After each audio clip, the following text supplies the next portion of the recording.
So what's going on, everybody? It's your girl Crystal. You're listening to the Real Deal Podcast. I'm your host. Guys, today I have a very, very, very special guest. This has been long overdue. We've been planning this for a while now. And I'm really excited to have him on the show because he's been a huge part of my just like personal development journey. And he's taught me a lot of things. He's my mentor, but he's also my uncle. So I want to introduce you to Joshua Mejia, the owner of the Sublimation house. What's going on, guys? My name is Josh, like she said, owner of Subhouse TSH over here, as well as Crystal's proud uncle. Yes. Yeah, like she said, we've been trying to get this together for a while, but, you know, I'm a dad. I got 3 kids under 4, actually a 5-year-old now. Jerry just turned 5. My oldest just turned 5. That's and crazy. So got the business and got the kids. And so we try to squeeze this in. And so we're getting it in today. And we hope to bring tons of value to you. And then hopefully if you guys got questions, leave them down below. And we'll get back to you with the answers to those and maybe do a follow-up show answering some of those questions. Oh, yeah, I would love that. So today's show is mainly about entrepreneurship and kind of like getting it out of the mud, because if anybody is like the perfect example of getting it out of the mud, I really truly believe it's my Uncle Josh here. Just because I kind of grew up with him, you know, so like I've seen him literally get it out of the mud and just how he came up and how he's grown as a man, you know, has been inspiring for me, which is why I wanted to start my own personal development journey. And he's been a huge factor as to why I even started the podcast. So I'm going to ask him a couple questions about entrepreneurship and just life and how he manages stress and stuff. So hopefully, like he said, you guys get some value out of it. And if you do have any questions, we'll definitely get back to you. If we don't respond in the comments, more likely it's because we're doing a follow-up show, like he said. So the first question I have for you is kind of like tell the audience, because I know obviously a little bit about who you are and like where you come from and where you got the idea to even start Subhouse. Man, that's a long story, but we'll condense it. I've been an entrepreneur my entire life. I kind of definitely, you know, it's a skill, definitely. But there's also certain people, and I believe I am one of those people that are kind of born for this world. It's been glorified a lot over the last probably 10, 15 years. And it's really not a world for everybody. And that's why I truly feel that I was born for what I'm doing. I've been selling my lunches since I was literally in elementary school. I would sell my lunches and then I would pocket the money and then I would wait to get home to eat. And then even throughout high school, middle school, I used to sell candy bars. That's crazy. Donuts. I used to sell. We had a donut shop down the street from the house that I used to stop on my way into school, and they sell me a dozen donuts for between $2.50 or $3, and then I'd sell them for 50 cents or $1 each. That's crazy, because you didn't grow up poor. No. Like it wasn't like you were like struggling. No, thankfully we had everything we needed. We you know, there was nothing extra, there was nothing more, nothing less, but thankfully we had food, we had a house, we had clothes. But I was just hungry, always wanting more. I have lofty goals, lofty vision. Part of, you know, you see here, part of that is, so I wanted to bring that to my life. And the only way to do that was just to work. So pretty much entrepreneur my whole life. I'm a mechanic by trade, and that was my first business, was an auto shop. And then from there, I kind of went into a few different niches. And then I landed in this because of family. You know, before I got into this world, I knew nothing about clothes, Photoshop, manufacturing, clothes, none of this. And so what happened was I was coming out of our most recent business, which is a marketing company we had, where me and Vic had together, that we had just failed. We had to turn in our warehouse. I went to get a job. And this is when my wife, Darian, was pregnant with our oldest daughter, Jerry, the one that just turned 5. And I was working at a job, and her mom, my mother-in-law, she had a brand, a children's clothing brand that was around. And unfortunately, family drama, family issues went down, and she was no longer able to handle the business. And it was kind of like if I didn't come in at that time, we would have lost the family business. Right. It was just There was no other way. And so I came in April of 2018. Like I said, not knowing anything, knowing business, but not knowing the the apparel world, and Right. I just dove into it. And as I dove into it, I fell in love big time with this industry, what we do, being able to watch, an idea from your brain come to life through the process of digital printing and then manufacturing. And that's kind of how we got started in this. Diving into this world, I fell in love, and I just wanted to continue that passion. And we had a lot of issues with our suppliers. So when I came in, we weren't making all of our stuff. Mm-hmm. We were contracting out the sewing, we were contracting out the cutting. A lot of the stuff was just not in our control, and Yeah. it hindered us a lot. We were missing deadlines. We were not getting the right stuff in time. There was wrong items being made, wrong items being sewn, and so it was just really really bad. So I started to develop the systems and processes to bring everything in house. And essentially, we built a factory. Right. I didn't know that's what I was building at the time, which is Mm-hmm. crazy, because I was just trying to solve the problem of making our stuff. But as I started solving this problem, we ended up building a factory. And building the factory, I was like, well, wait, we don't have enough bandwidth with just our stuff. We could start making stuff for other people. And that's kind of how the Sublimation House was born, Mm-hmm. out of that necessity. Yeah. And to help other brands like ourselves, again, with the same issues. Whereas most factories and most manufacturers, they're just that, they're just a factory or a Mm-hmm. manufacturer.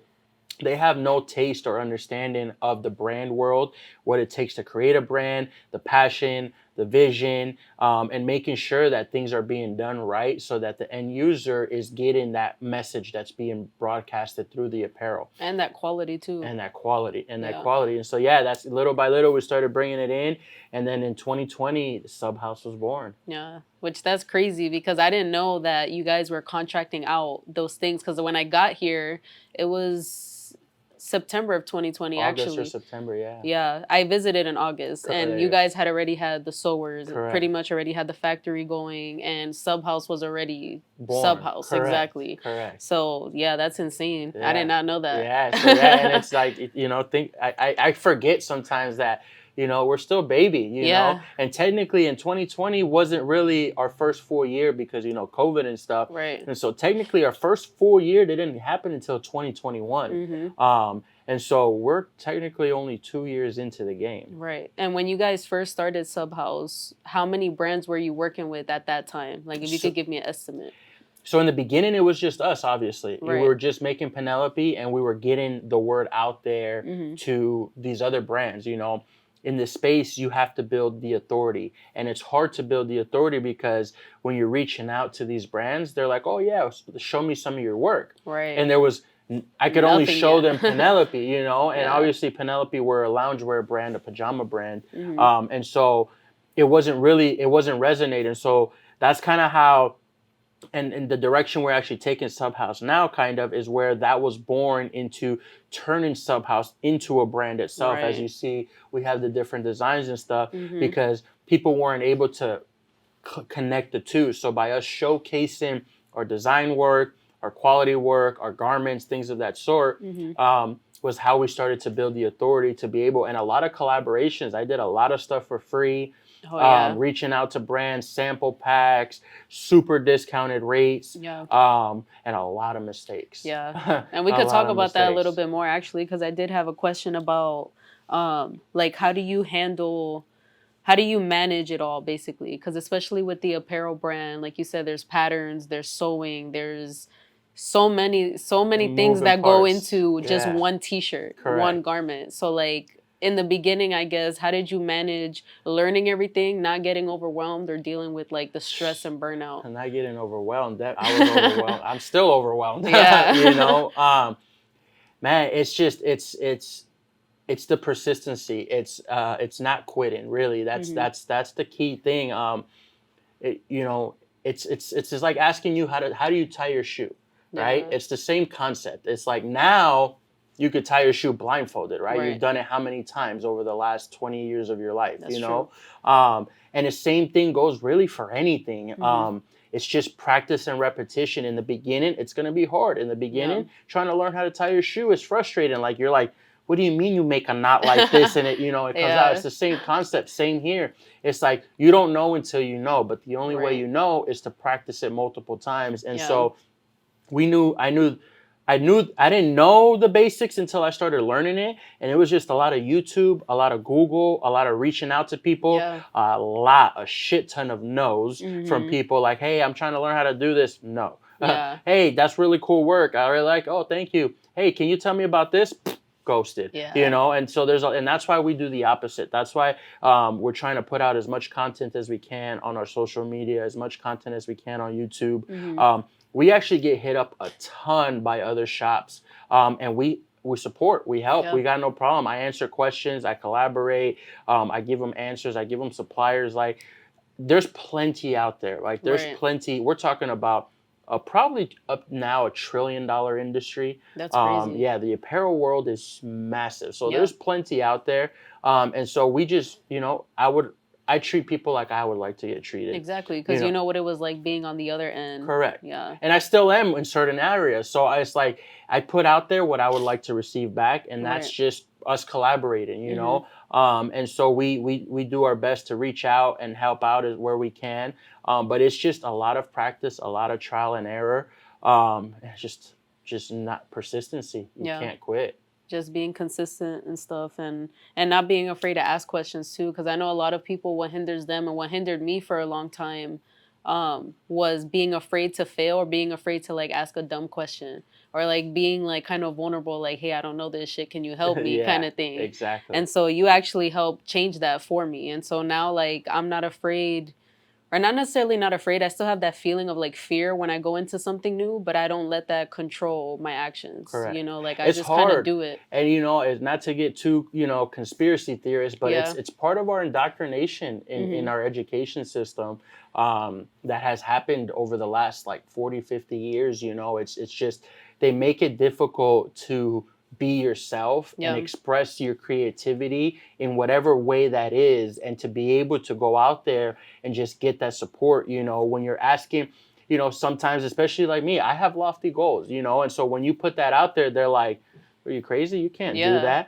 that, or you tell them, hey, I want to create this product. They're like, no, that's not possible. You have to make it overseas. It's like, Right. well, no. Why can't we do it Yeah, here? like, why, and so it's part of that. I know, because I experienced it myself too. It Mhm. took me forever, and that's kind of why I try to pass it down to you. I try to pass it down to Jonathan. I pass it Mhm. down to everybody that's around me.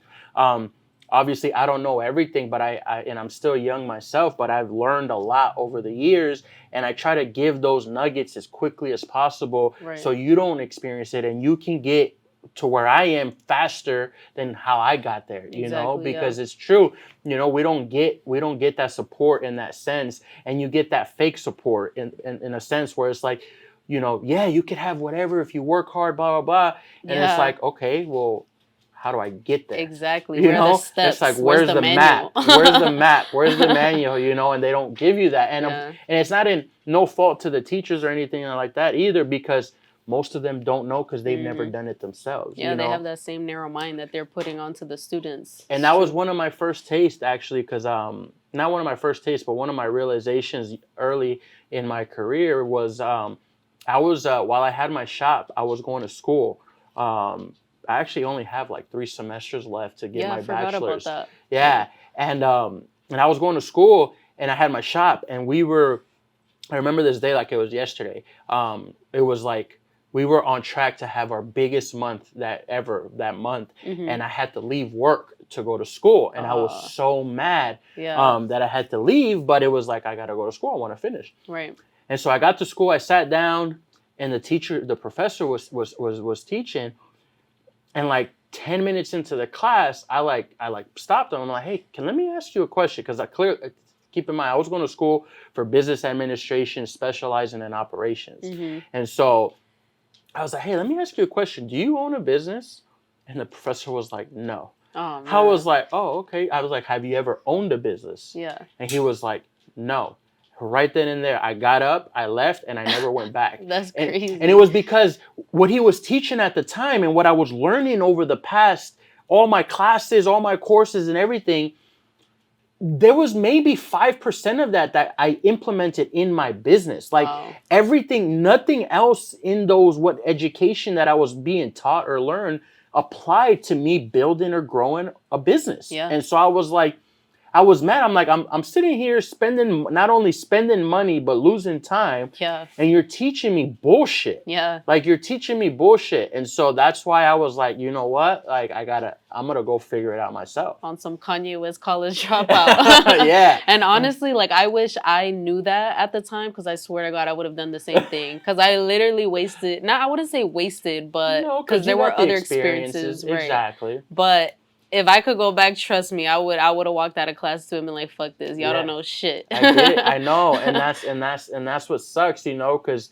again, part of that indoctrination is like you graduate high school, you go to college. Yeah, that was You know it. what I'm That was the saying? And norm. it's like that's you want to have a good life, you go to college. Yeah, and then pay off that debt the rest of your life. Yeah, and pretty it's much. just total bullshit. Yeah. There's so many things that you can go into that you don't need that degree. Now, if you're trying to be a doctor, an architect, That's different. a lawyer, things of that sort, yeah, you kind of got to go to school. Mm-hmm. But if you're trying to run a business, run a restaurant, do anything of that sort, trade, plumbing, AC, mechanic, any of that stuff, there's classes and trade schools and things of that sort that you can go to. Yeah. That are usually a year long, maybe Mhm. 18 months long. And they give you the raw data and the raw education that you need to be able to get out of there and start being successful. And it's way cheaper too. Way cheaper. Yeah. Yeah. So, how would you say you balance, like, so you being, like you said in the beginning, you have a family, you're a dad of 3. Also, you have the business, so you have the, not necessarily stress, but you have the kind of burden on your shoulders with the employees that Of you have to course. make sure get paid and things like that. So, like, how do you deal with that work-life balance? And also make time for you too, because Yeah. you're also important, you know? Correct. Man, people aren't gonna like to hear this, but it just doesn't exist. Yeah. For what I'm building. So Right. for what I'm building, which is, I want to be the premier factory in the States for brands. So I'm talking about million square foot facility, Mhm. Probably 10, 15,000 in-house employees. And so what I'm trying to build, the balance is tipped. So it's all depends on where you're trying to go in life and what you're trying to accomplish. Is how I feel the balance gets scaled. Okay. So for what I'm building, I mean, during Monday through Friday, I'm 95% in here, Yeah. and 5% home. It's just the truth. Yeah. 5% with the family, 5% with work. Like my attention is here. Yeah. Saturday, it's like a 50-50 split, 60-40 split. Mhm. And then Sunday is my family day. Right. Sunday is my family day. Sunday is where I disconnect Mhm. and I dedicate it to the family. Is it suck? Yes and no. We have a playroom here. The kids come almost daily. I get to spend time with them. We'll eat together. We'll play for a little bit. When I get home, we'll do the showers and baths together. Mhm. Things of that sort. But it really doesn't exist for me. Again, Right. it depends on where you're trying to go and what you're trying to do. But for where I'm trying to go, Mhm. it's not what I'm trying to build is just it's not what you say normal Yeah. or standard in any sense of the word. And so you have to take those abnormal actions in order to accomplish those. And that's so true, because it's also an American-made company, and Correct. so building even like anything textile or anything having to do with apparel is really hard to start here in the United States, because Very. everything's been moved overseas for so long. Correct. And so trying to bring that back, I get it. It's like it's extremely hard. It's not impossible, No. but it's extremely hard. It is. It's an uphill battle. But thankfully, there's a lot of people looking for us. There's a lot of people fed up with dealing with overseas, Yeah. dealing with people that are not producing what they're supposed to produce, and on top of that, not ethically producing those items as well either. Yeah. They don't even speak the same language. Customer service, you get automation and things like that. So Correct. yeah. Correct. So yeah, as far as balance goes, my balance right now is honing in on this. Right. As I get older, as we get further along the journey, we'll start to see where, you know, those scales tip as I get to build more of our team and Mhm. put people in those key places that Right. I'm responsible for right now. It'll allow me to kind of tip a little bit, but it won't be much, not for a while, not Yeah, for a because you while. love working. I That's well, I just love what I do. I don't see it as work. You know, okay. I'm Yeah. building my dream. Mhm. I'm literally, I come to work every day and I'm building my dream. You Right. know, so it's the opposite. It's dragging me out of here. You know, Okay. because Yeah. it's like literally, you know, whatever your passion is, think about that, and that's what you get to do every day, all day. Yeah. Why would you That's want true. to not do it? You get Yeah. what I'm saying? So granted, yeah, there's bad times, yeah, there's bad days. Um, but overall, I love what I do. I love the people we have here. Their family, you Mhm. know, we have quite literal family here. We got husband and wife, Yeah. you know, we got dad and daughter. Mhm. And so it's just the balance right now is making sure that I get us to where we're supposed to be going to make sure they get what I promised them. Right. Um, and so that we can continue to grow and Mhm. continue to get to where we're going. Yeah. So where do you see the vision for Subhouse? Like what's the end goal, the mission? I know you mentioned Yeah. like the million square footage and things like that, but Yeah. like where do you really see So Subhouse yeah, going? so um, like I said, I want to be a fully vertically integrated factory. Mhm. So where we mill our fabrics, we cut and sew, we develop, we print, we screen print, embroider, sublimate, and finish everything under one roof Okay. um, for brands Yeah. at a large scale. You know, like I said, I see when I picture, I have a picture more than anything, and Yeah. we'll see if we can put it up on there as On the so that YouTube so you yeah, guys could see what so we're you guys talking can about. see it. But here, let me pull it up. But yeah, I have a picture that'll kind of depict it a little bit better as far as the sewing side of things. Mhm. Um, but yeah, I it's think you've shown it to me. I It's like have a shit ton of sewing machines yeah. and stations And and so stuff. I like I said, I want to build a premier factory in Yeah. the U.S. Wholesale You know, pricing. yeah, just what they have overseas. Why they Mhm. moved all their jobs overseas is what I want here. Yeah. You know, is what I want to be able to offer here and to be able to offer all the finishings, all the little specialty items. There's so many specialty machines that do so many items that, you know, you don't know until you know. And Exactly. one of my favorite can't find it right now, but you know, Yeah. I'll send it to you so you can add it. You know, one of my favorite things to do, especially when people ask me about a garment, is just show them a simple T-shirt. You Right. know, people don't. I didn't realize it. How much goes into just making a T-shirt, like Yeah. a regular T-shirt that you sometimes see. Not sometimes, those Walmart T-shirts that you see for $3.99. You know Yeah. what I'm saying? When you see what goes into that shirt, for them to sell it at $3.99, it'll click immediately. You'll be like, wait, how? Slave labor. Exactly. It's the truth. Slave It labor. really is because, you know, we're talking about a t-shirt at bare minimum. A basic Mhm. t-shirt is 5 pieces. You got a Yeah. front, a back, and 2 sleeves and a collar. Bare minimum. Mhm. Just a simple basic t-shirt is 5 pieces. You got to cut that and you got to sew it. Then you have your neck tape. Then you have your finishing hems. Then you have your tagging, and then you have your final step of putting it together. And so, you know, What's on the time frame that you guys take to get one t-shirt done? so there's two answers to that question. So there's the sublimated t-shirt, Yeah. and then there's your standard cut and sew t-shirt, Right. right? So a sublimated t-shirt, printing, pressing, cutting, sewing, probably about 20 minutes or so if you Okay. do one shirt, you know, Mhm. obviously from start to finish. Mhm. Um, if you just cut and sew a shirt, that'll probably eliminate about 5 to 7 minutes. Okay. Um, but if you're still talking, you're talking about worth of sewing, it's at least 4 to 5 minutes worth of sewing, Okay. right? Yeah. And so just do the math real quick, you Yeah. know. So With what you pay the employees that's what hourly, I what say. it So takes to average, make the let's you garment. know, we on average, you know, we pay our sewers around 15.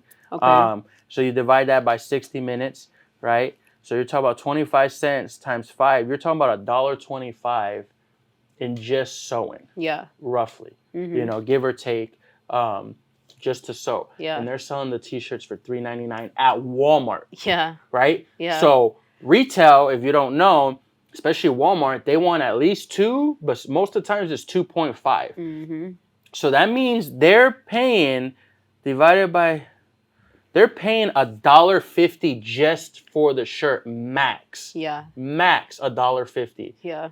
And that's the factory making a profit, which factories at Mm-hmm. least try to keep a 30 to 40% margin. Right. So what are they paying their people? Pennies. It has to be pennies. $30 a month. Yeah. $40 a month. That's crazy. If That's that. crazy.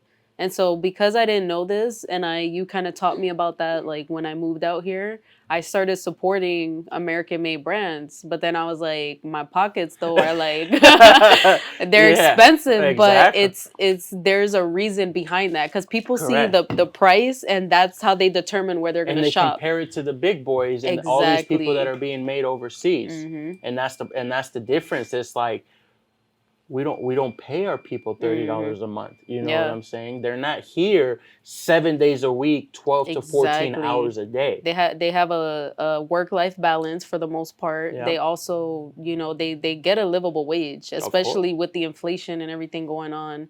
Like, wages had to go up and things like that, which also, I mean, the price of the garments and the accessories and stuff you guys make, obviously, unfortunately, had to go up too because of that.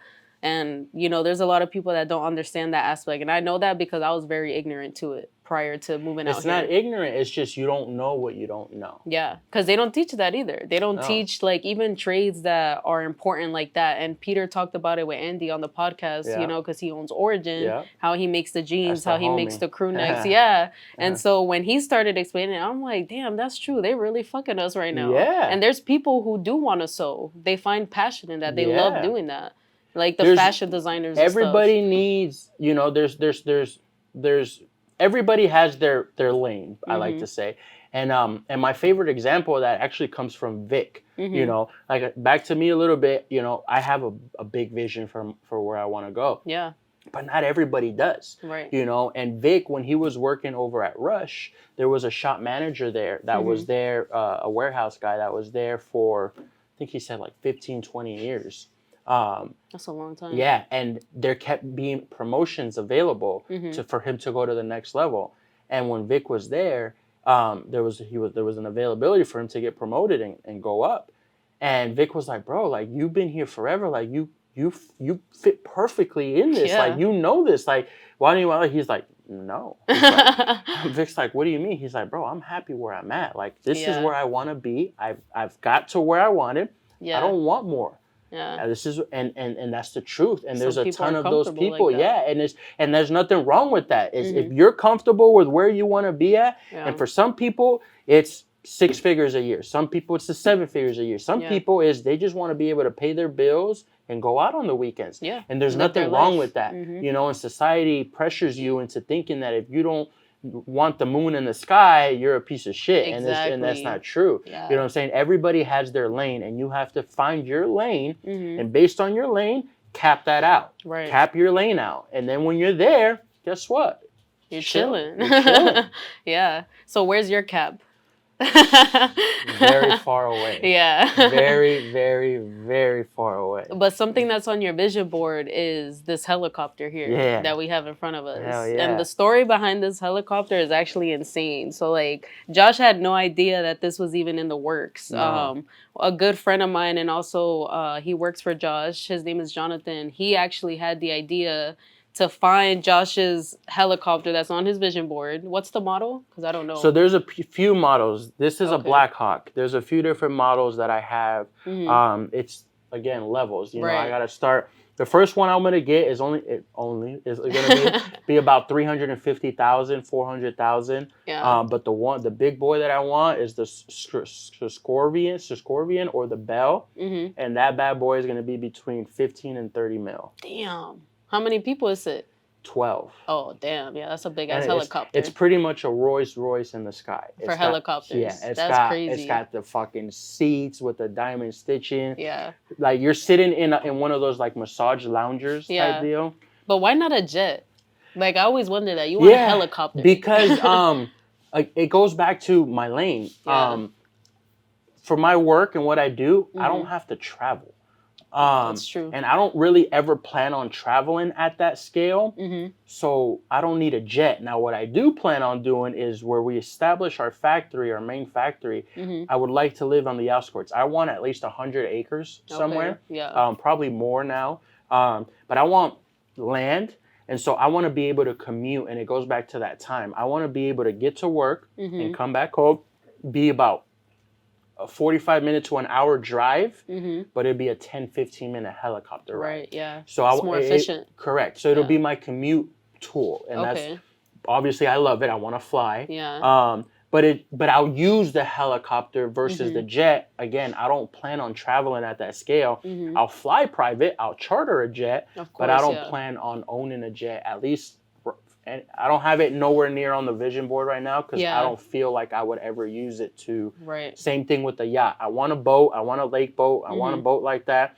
But a yacht, again, I'm not going There's to no be. need for it. I Not can really. charter it in the summer when I want to Yeah. use it at whenever, and then Mm-hmm. that's it. But if I don't, nothing that I ever want or purchase or have purchased are unnecessary items. Yeah. Or not unnecessary is not the right word, but lavish items that I don't plan on using. Yeah. You know, Yeah. so a jet would fall into that category. I'd Yeah. probably use it once a year, if Yeah. that. So you say lofty lifestyle, but you're not greedy. Like you don't want shit just to have it or to like flaunt it or whatever. No, Yeah. and greedy, that's a great point. I'm not greedy at all. Like Yeah. all these At all. items, I don't plan on getting until everybody here is taken care of first. Right. You know what I'm saying? We Mhm. all taken care of.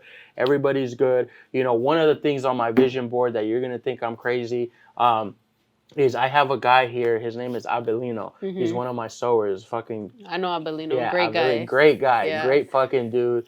But again, it goes back to your lane, just like that story about the warehouse worker. He's gonna be a sewer. That's it. He doesn't. He's fulfilled. He's like fulfilled. That. Like that's where he wants to be. He doesn't have anything Mhm. like that.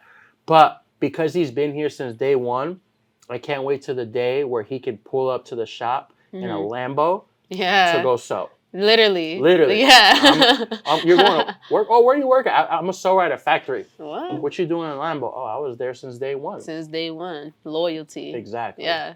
And you guys are planning on also transitioning to a new city, Mhm. right? So Yep. it's not Oklahoma anymore. It's possibly Texas where you guys are going to Possibly. move. Oklahoma's back like at the number one contender. Okay. But yeah, we're looking at relocating. Just Vegas is no longer fits for our industry. You know, the market is definitely not where it needs to be. Yeah, With the labor or anything. Exactly. You know, we go back to that. We go back to quality of life, cost of living.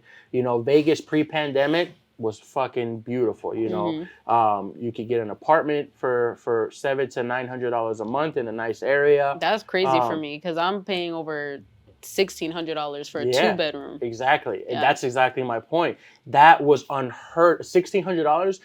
As Vic, when we first moved here in 2015, we had a 4-bedroom, 3,000 square foot house Oh shit. in Lake Las Vegas, and we were paying $1,600. That's a month. mansion for me. That's what I'm saying. And we were paying $1,600 a Yeah, month. that's crazy. You know what I'm saying? And so so like Vegas has just gone completely, and our industry, our niche, we're already competing with these overseas manufacturers, and sewing is really just an entry-level style skill. Yeah.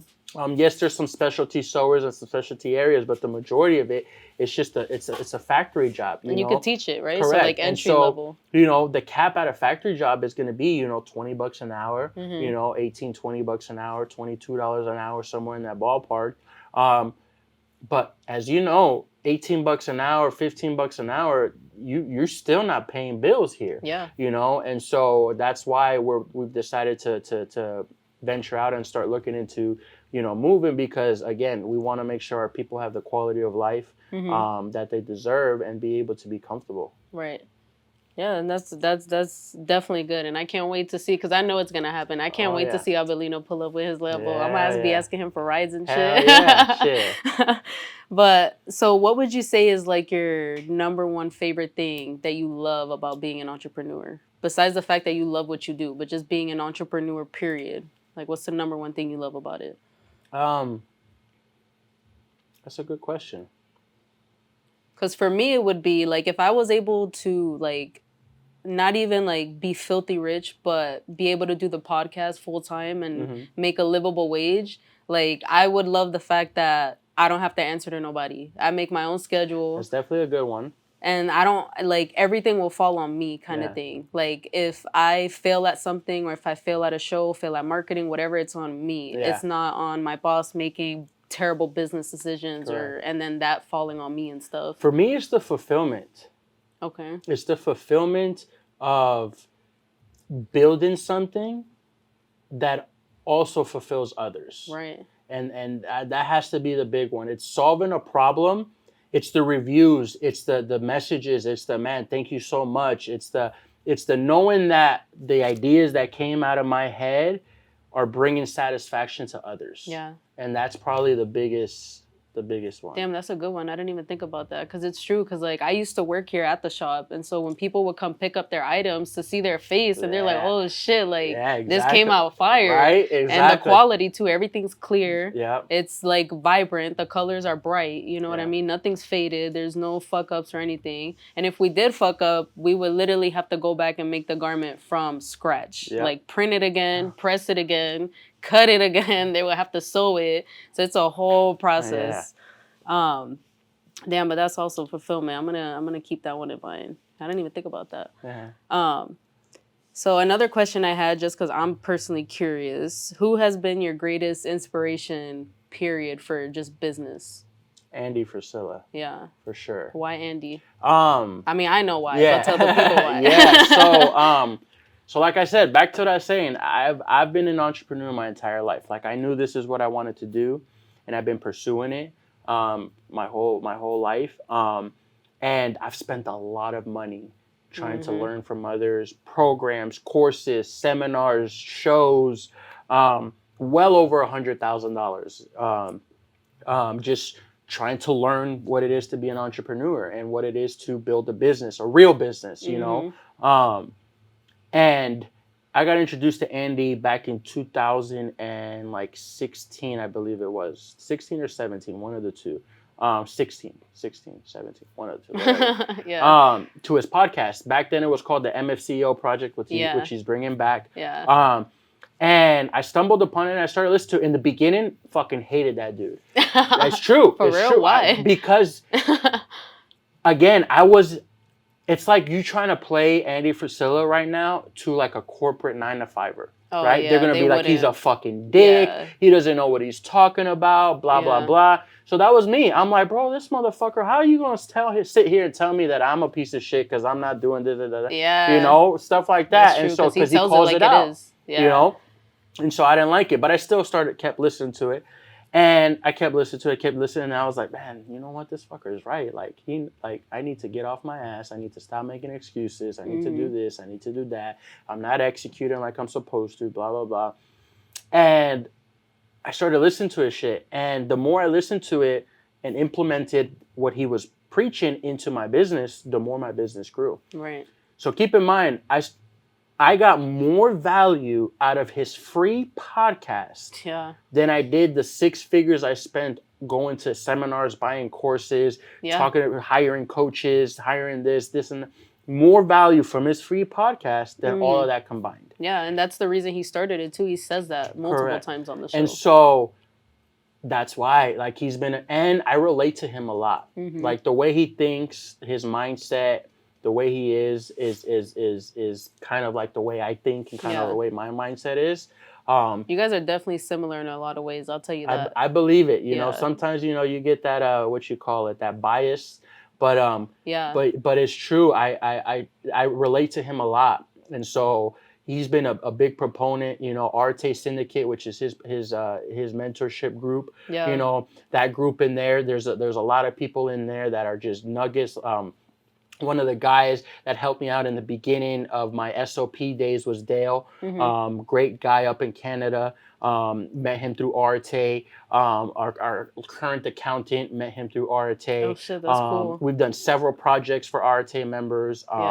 And stuff of that sort. And so Andy really has been the most influential person in my entrepreneur career so far. Yeah, and that's awesome. Like, I would definitely encourage you guys. I've talked about it before on the show, but I would encourage you guys to definitely check out Andy's podcast if you're looking to start a business or even for personal development, period. Because value and the tips that he gives for business and entrepreneurs is like stuff you could use really in anything. Anyway, you could be an intrapreneur, which he Yeah. uses. I never knew that terminology till he said it. Same. And it's huge. It's Yeah. huge. You know, a lot of people don't realize that, bro, there's people out there making hundreds of thousands of dollars and millions of dollars working for somebody else. Yeah, not having the stress Not and exactly. yeah, that's true. Exactly. So yeah, like she said, if you're looking to start anything, Yeah. there's more value in his free 300 episodes of MFCEO Project than any course you could buy. And those episodes will easily get you to 7 figures. If you're not at 7 figures with those free episodes,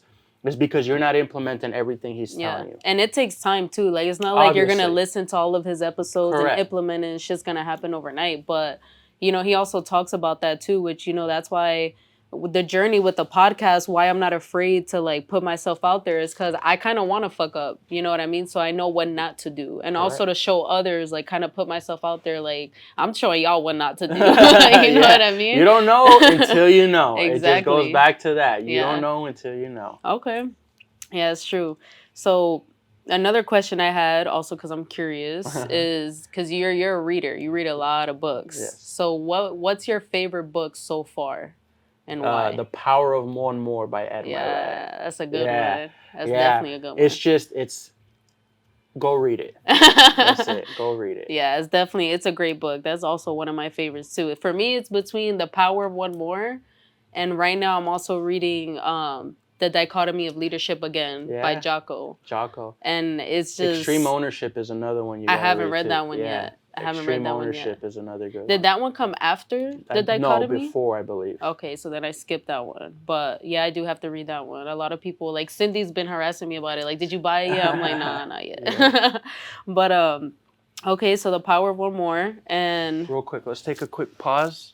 I gotta okay. use the bathroom. Okay. I have 2 more questions for you. First one being, how do you define success? And so the reason I'm asking is because I've heard a lot of different entrepreneurs give different responses based off of whatever their belief is or wherever they're at in their life. So I'm just curious to know, what's your definition?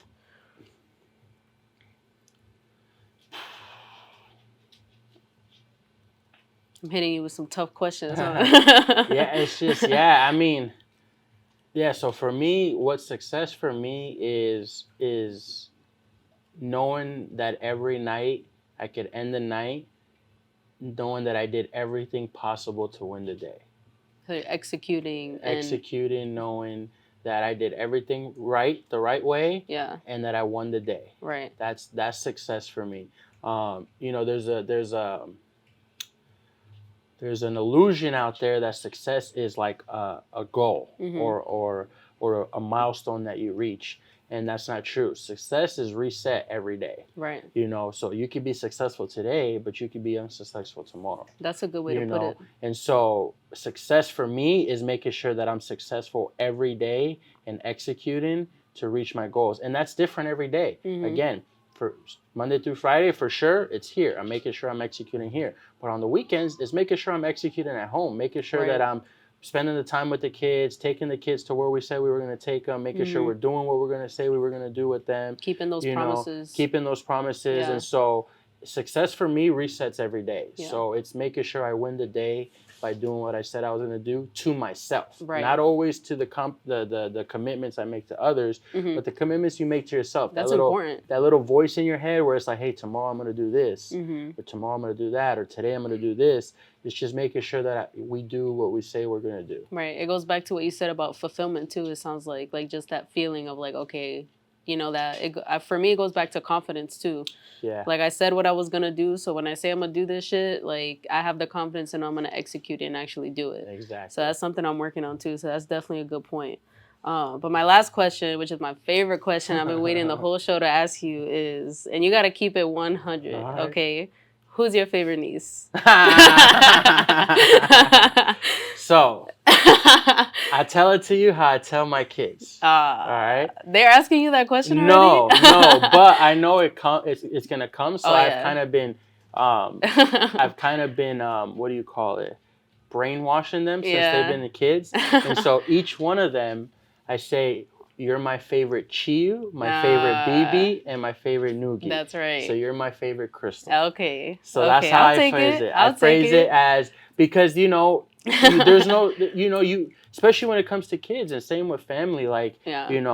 there's different types of love Mhm. and obviously you and I have a closer relationship than I do with all my other nieces and Right. nephews and Mhm. so obviously our bond is going to be stronger and our Mhm. feelings are going to be stronger, but that doesn't go to say that I love you more than everybody Exactly. Yeah. else. It's just different relationship. Correct. It's a Yeah. different relationship. So I like I said, I say it like I say it to my kids. You're my Yeah. favorite crystal. I just had to put you on the spot on there for that one. I was hoping you were gonna say something else, but I'll take it. I'll take it. But thank you guys for listening to the show. I definitely hope you guys got some value out of it. I know I definitely did. I selfishly did this show for me because I'm trying to take the podcast in a different direction. I'm just starting out. This would be my 11th episode Yeah. that I'm going to drop. And so it's really important to me that I also learn with you guys, and whatever value I get, I want to be able to give that to you guys as well. So thank you for being on the show Thank you for and for having me. providing the Most value. definitely. Thank you. Thank you. We got to do this We again. will. We Yeah. will. Like I said, I'm sure there'll be questions. Mhm. Drop them down. You could reach us on Instagram, Facebook, email, anything of that sort. We're here to help in any way we can, whether it has to do with clothes or just life in general. Yeah.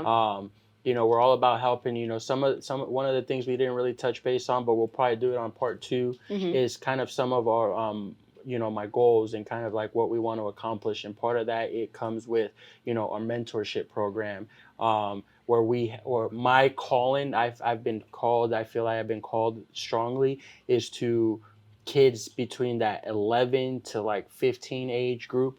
Because I feel like that's the most crucial age where you develop a lot of who you become. Mhm. And so I really want to eventually give back to that demographic in that age by helping them find who they want to become and Yeah.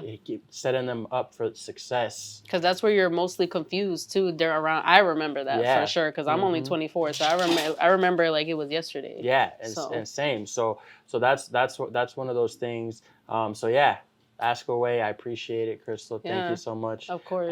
And thank you guys for watching and listening. Yeah, y'all gotta go support the Sublimation House. You can find them. Obviously, their website is thesublimationhouse.com. Follow them on Instagram as well at the Sublimation House. And like I said, you can either drop the questions here or you can DM us just straightforward and we'll get back to you. Thank you guys for listening. Love you guys.